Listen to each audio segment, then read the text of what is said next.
So, quick update. The valve cover is finally off. Camshafts are off. Chain is off.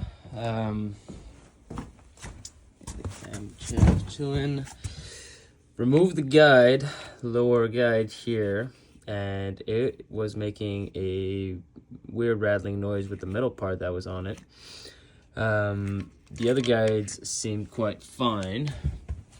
Now, when I talk about a rattle, this guy right here, it's got this metal piece, seems to be somewhat worn, but makes a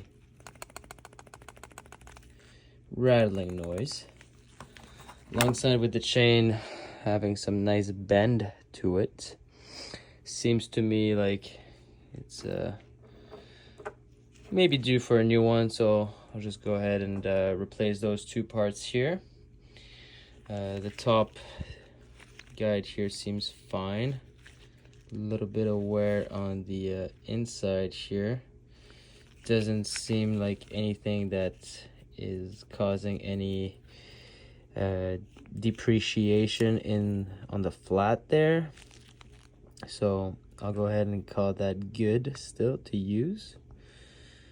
And yeah, so we'll go ahead and replace those two parts, and we'll see what happens.